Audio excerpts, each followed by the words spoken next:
नमस्कार दोस्तों, आपके channel exam study by DK में आपका स्वागत है। मैं धर्मेंद्र सिंह और मैं आज से आपको केमिस्ट्री की क्लासें स्टार्ट करूंगा। आप मेरे साथ जुड़ेंगे तो आपको पता चलेगा कि टॉपिक को किस तरह से पढ़ा जाता है। सबसे पहले हम आज पढ़ना चाहेंगे बॉन्ड थ्योरी। बॉन्ड थ्योरी पहले तो हम बॉन्ड को समझेंगे। बॉन्ड होता क्या है? एक परमाणु को अगर मान लेते एक हाइड्रोजन परमाणु है और दूसरे हाइड्रोजन परमाणु के साथ जिस प्रकार से जिसकी सहायता से वो जुड़ा हुआ होगा उसे हम बॉन्ड कहते हैं। उसे हम क्या कहते हैं? बॉन्ड कहते हैं। यानी कि एक परमाणु दूसरे परमाणु के साथ जिस प्रकार से जुड़ा होता है, जिससे हमारे अणु का निर्माण होता है, उसको हम बॉन्ड कहते हैं।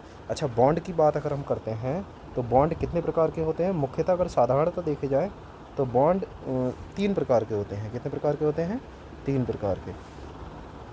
बॉन्ड कितने प्रकार के होते हैं? 3 प्रकार के।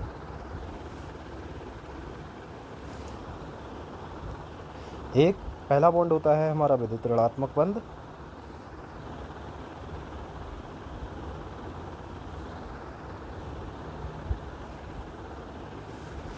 सबसे पहला होता है विद्युत ऋणात्मक, इलेक्ट्रोनेगेटिव, विद्युत ऋणात्मक।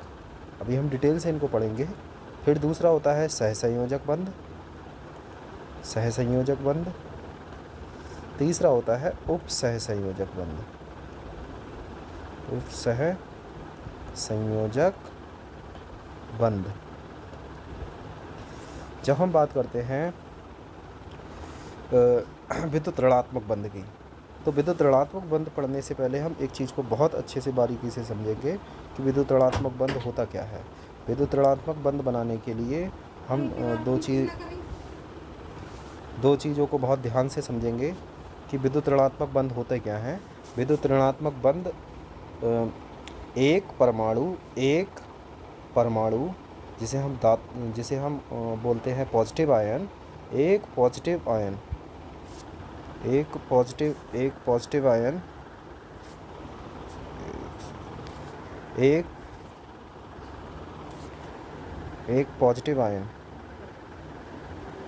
पॉजिटिव आयन दूसरे नेगेटिव आयन के साथ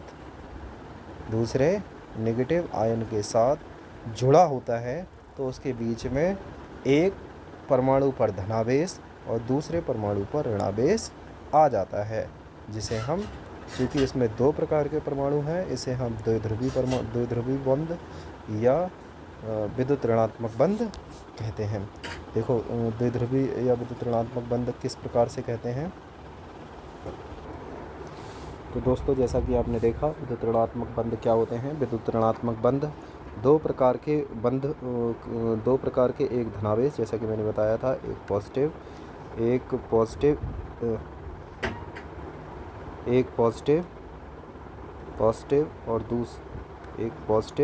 और दूसरे नेगेटिव परमाणु के मध्य जो बंध बनता है उसे विद्युत ऋणात्मक बंध कहते हैं। इस सीरीज में हमारे पास जैसे हाइड्रोजन प्लस हो गया, जैसे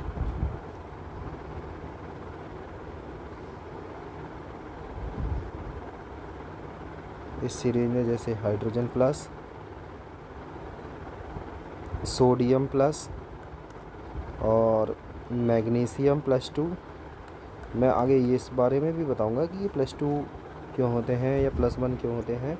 एल्युमिनियम +3, इसी तरह से पोटेशियम +1, इसी प्रकार से कैल्शियम +2। तो ये मैं बताऊंगा इसके आगे ये क्यों इस प्रकार से ये प्रदर्शित करते हैं। ऐसे ही, क्योंकि ये धनावेशित परमाणु हैं, इसी प्रकार से ऋणावेशित भी। देखो, ऋणावेशित में क्या कहता है, जैसे chlorine plus, fluorine minus, bromine minus और ऑक्सीजन -2, नाइट्रोजन -3, इस प्रकार के परमाणुओं का संयोग होता है। अच्छा, पहले मैं ये बता देता हूँ थोड़ा सा, क्योंकि आपको ये समझना होगा कि ये क्यों होते हैं प्लस और माइनस। तो मैं आपको बताता हूँ, जब हम चूँकि कक्षा 10 में हमने देखा कि जब हम सोडियम परमाणु को पढ़ रहे होते हैं तो सोडियम परमाणु का इलेक्ट्रॉनिक विन्यास जब हम करते हैं तो सोडियम का परमाणु विन्यास होता है 2, 8 और 1। जब हम 2, 8, 1 की बात करते हैं तो 2 और 8, दो का चूँकि परमाणु कक्षा पूरा कर चुका है, 8 के बारे में भी कर चुका है, मगर एक इलेक्ट्रॉन एक ऐसा परमाणु है जो किसी भी उपकोष को पूर्ण नहीं कर रहा होता है। तो जब ये किसी भी उपकोष को पूर्ण नहीं कर रहा होता है तो इसके साथ 2 शर्तें होती हैं, या वो 7 इलेक्ट्रॉन किसी अन्य परमाणु से ले ले, या वो एक इलेक्ट्रॉन अपना किसी परमाणु को दे देता है। चूँकि अब 7 इलेक्ट्रॉन किसी भी परमाणु से लेना संभव नहीं है, इसीलिए एक इलेक्ट्रॉन ये अपना क्या कर देता है, दान कर देता है। एक इलेक्ट्रॉन क्या कर देता है, ये अपना दान कर देता है, जिसके कारण सोडियम पर प्लस का चार्ज आ जाता है। सेम थिंग अगर हम देखें क्लोरीन के साथ में, तो चूँकि क्लोरीन का होता है 17, जिसका हम इलेक्ट्रॉनिक विन्यास करते हैं 2, 8 और 7। चूँकि पहले 2 कक्षकों को देखें तो 2, 8 और 7। चूँकि 7 अष्टक नियम को पूर्ण करने के लिए एक नियम होता है कि बाह्य कक्षा में 8 इलेक्ट्रॉनों की आवश्यकता होती है, परंतु चूँकि यहाँ पर एक इलेक्ट्रॉन की कमी पाई गई है, इसीलिए ये एक इलेक्ट्रॉन को या तो ये 7 इलेक्ट्रॉन दान करेगा या 1 इलेक्ट्रॉन लेगा। चूँकि दान देना इतना संभव नहीं है, इसीलिए ये 1 इलेक्ट्रॉन किसी दूसरे धनावेशित परमाणु से लेकर अपना उपकोष पूर्ण कर लेता है, जिसके कारण हमारा परमाणु NaCl प्राप्त होता है। इसीलिए Na पर प्लस चार्ज और Cl पर माइनस चार्ज होता है। चूँकि इलेक्ट्रॉनों की शेयरिंग धनावेश और ऋणावेश के कारण हो रही होती है, इसीलिए इनके बीच विद्युत ऋणात्मक बंध प्राप्त होता है। आई होप स्टूडेंट समझ में आ गया। हम इसके आगे भी एक एग्जाम्पल और ले रहे हैं। एक एग्जाम्पल वो क्या है, जरा पहले हम इसको रेस कर देते हैं। दूसरा हम आपके सामने एक एग्जाम्पल ले रहे हैं HCl का। तो H और Cl, HCl हम किस प्रकार से लेंगे, चूँकि H का एक इलेक्ट्रॉन प्लस का और Cl का एक इलेक्ट्रॉन माइनस का होता है। चूँकि एक Cl H पर एक प्लस का चार्ज और Cl पर दूसरा एक माइनस का चार्ज होता है, इसीलिए HCl भी एक विद्युत ऋणात्मक तत्व पाया जाता है। जैसे MgCl2। अब मैं पहले ही बता चुका हूँ आपको, Mg पर प्लस का 2 चार्ज होता है और Cl पे चूँकि 2 Cl हैं, इसलिए 2 माइनस के चिन्ह होंगे। एक Cl पे 1, दूसरे Cl पे 2, इसीलिए यहाँ पर चूँकि MgCl2 प्राप्त होगा। ये भी एक विद्युत ऋणात्मक तत्व है। Kbr, चूँकि पोटेशियम पर प्लस चार्ज और ब्रोमीन पर माइनस चार्ज पाया जाता है, इसीलिए यह भी विद्युत ऋणात्मक तत्व होते हैं। अगर हम आगे इसी क्षेत्र में देखें तो अब हम समझते हैं कि विद्युत ऋणात्मक बंध होते हैं, विद्युत ऋणात्मक बंध कितने प्रकार के होते हैं। पहले हम इस चीज़ को हम समझते हैं, विद्युत ऋणात्मक बंध कितने प्रकार के होते हैं। तो आपने जहाँ तक किताबों में पढ़ा होगा बच्चों, तो विद्युत ऋणात्मक बंध जो है मुख्यतः 2 प्रकार के पाए जाते हैं। कितने प्रकार के पाए जाते हैं बच्चों, 2 प्रकार के पाए जाते हैं। पहला बंध होता है ध्रुवी, और दूसरा होता है अध्रुवी। दूसरा क्या होता है, अध्रुवी। तो एक ध्रुवी होता है और दूसरा अध्रुवी होता है। तो ध्रुवी और अध्रुवी, इसके भी बारे में हम समझते हैं कि ध्रुवी क्या होता है और अध्रुवी क्या होता है। जब हम ध्रुवी की बात करते हैं तो ध्रुवी के बारे में हमने बता दिया, चूँकि कि एक पर प्लस का चार्ज और दूसरे पर माइनस का चार्ज होता है। एक पर प्लस चार्ज और दूसरे पर क्या होता है, माइनस चार्ज होता है। तो इसे हम क्या कहते हैं, ध्रुवी कहते हैं। और अध्रुवी क्या होता है, अध्रुवी को समझते हैं पहले हम। तो अध्रुवी जो है समान प्रकार के परमाणुओं में बंध प्राप्त होता है, जैसे H2। इसे हम शेयरिंग बॉन्ड भी कहते हैं, जो आगे चल के हम इसको हम पढ़ेंगे सहसंयोजक बंध में सहसंयोजक बंध किस प्रकार के होते हैं इसके बारे में हम डिटेल से पढ़ेंगे। चूँकि ये समान प्रकार के हैं O2 को हम देखेंगे। O2 को जो है हम चेंज करते हैं O डबल बॉन्ड O। अच्छा, इसके बारे में भी हम समझेंगे कि डबल बॉन्ड क्या होता है, सिंगल बॉन्ड और डबल बॉन्ड। सिंगल बॉन्ड क्या होता है, डबल बॉन्ड क्या होता है और ये क्यों पाए जाते हैं। तो पहले तो हम बॉन्ड के बारे में पढ़ रहे हैं तो बॉन्ड के बारे में ही समझेंगे। ऐसे ही N2 तो N ट्रिपल बॉन्ड N, ये N2 होता है। तो इस प्रकार के जो बंध होते हैं वो अध्रुवीय प्रकार के बंध पाए जाते हैं, जो हमारे विद्युत ऋणात्मक बंधों में देखने को मिलते हैं। अगर हम इसके बारे में अब बाद में हम ज़्यादा कभी टाइम मिलेगा तो डिस्कस करेंगे, क्योंकि ये बहुत बड़ा कॉन्सेप्ट है। आगे चल के चूँकि वीडियो लेंथी हो रही है, इसीलिए हम थोड़ा सा अब इसको डिस्कस करते हैं। अब ज़रा हम देखेंगे सहसंयोजक बंध क्या होते हैं। तो मैंने आपको बताया जैसा कि ये जो अध्रुवीय प्रकार के बंध होते हैं यही ही सहसंयोजक बंध बन जाते हैं। ज़रा एक सेकेंड हम उसी में हम देख लेते हैं कि ये क्या है। देखो, कार्बन डाइऑक्साइड, एक सेकेंड रुको, मैं ज़रा लिए चलता हूँ आपको।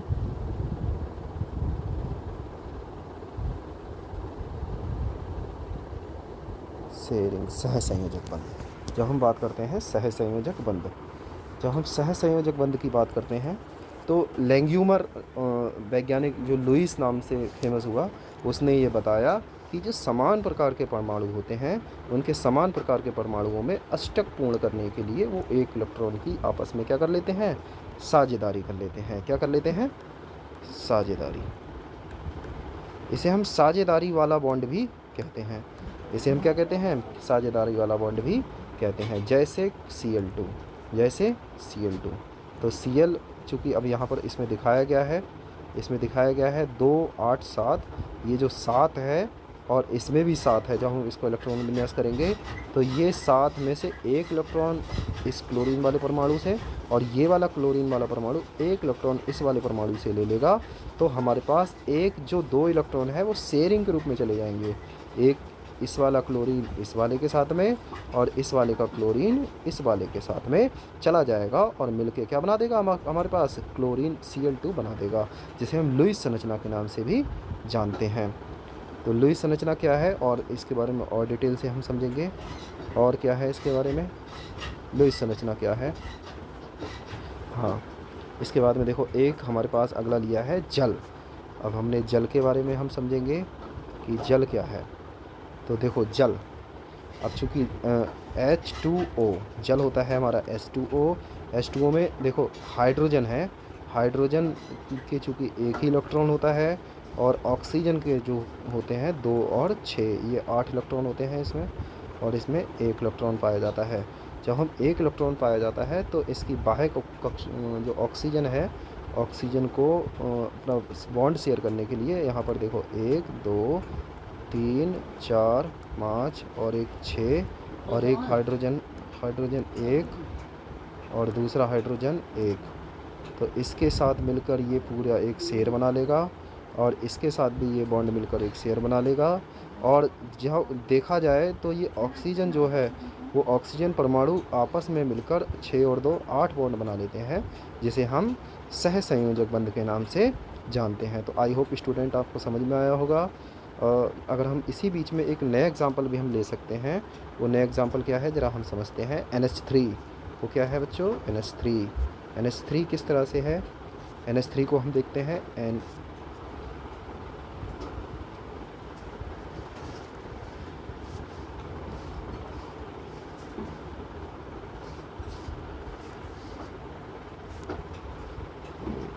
काम निकल रहा है NH3। अब N में भी चूँकि N के पास 7 हैं तो ये 2 और 5, अब इसे 3 इलेक्ट्रॉनों की आवश्यकता होती है। तो N के पास हम 7 बनाएंगे, 1 2 3 4 और 5। ये 5 इसके बाह्य कक्षाओं में इलेक्ट्रॉन होते हैं। हाइड्रोजन के पास 1 हाइड्रोजन के पास है और इधर से हम देखेंगे तो 1 हाइड्रोजन के पास है।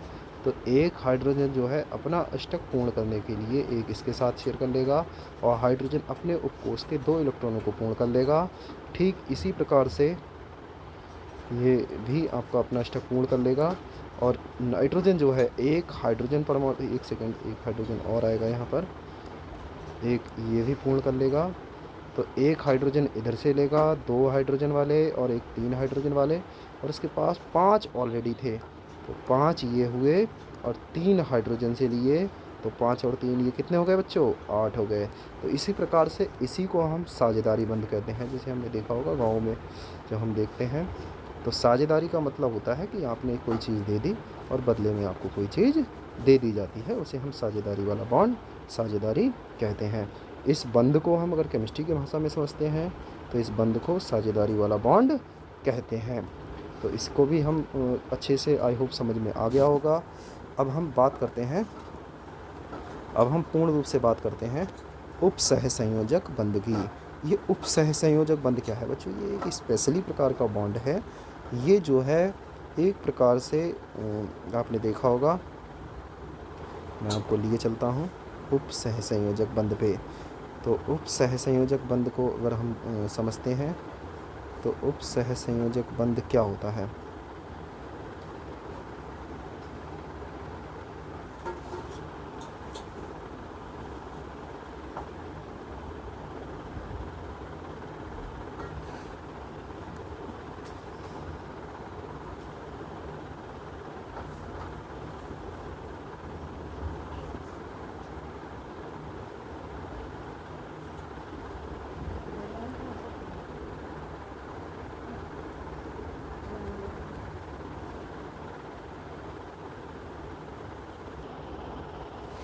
देखो बात करते हैं हम उपसह संयोजक बंध की। तो ये उपसह संयोजक बंध क्या होते हैं?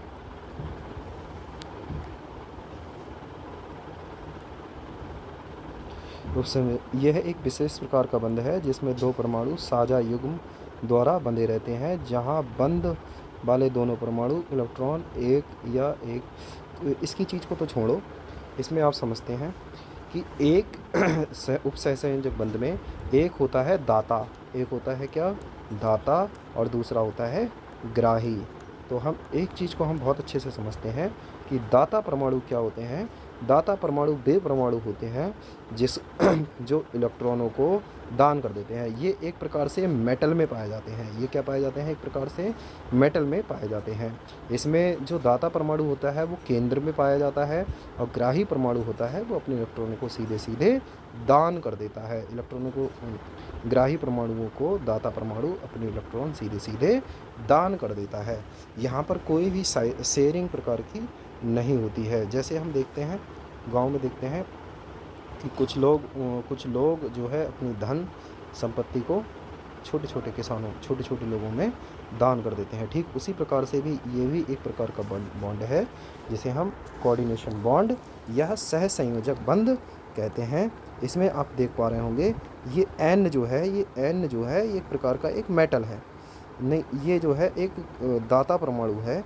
इस दाता परमाणु का जब हम कपलिंग कराते हैं, युग्मन जिसे हम युग्मन बोलते हैं, कपलिंग कराते हैं, तो हम इसमें देख पा रहे हैं कि ये जो दाता परमाणु है ये NH3, जिसे हम NH3 बोलेंगे, NH3 की रिएक्शन BF3 के साथ कराएंगे। तो NH3 चूँकि एक दाता परमाणु है और BF3 एक ग्राही परमाणु है। देखो अब इसमें ये समझते हैं कि दाता ये कैसे हुआ और ग्राही ये कैसे हुआ। तो चूँकि हम जानते हैं नाइट्रोजन के पास 5 इलेक्ट्रॉन, बाह्य कक्षा में 5 इलेक्ट्रॉन होते हैं, जिसको हम अभी अच्छे से समझ पाए हैं, NH, H और H होता है। चूँकि अब इस पर एक लोन पेयर भी पाया जाता है जिसके हम बारे में अभी हमने चर्चा नहीं की थी, इसमें ये पॉजिटिव वाला ही होता है। और BF3 जब हम इसके साथ रिएक्ट करते हैं तो एक उपसह संयोजक परमाणु का निर्माण होता है।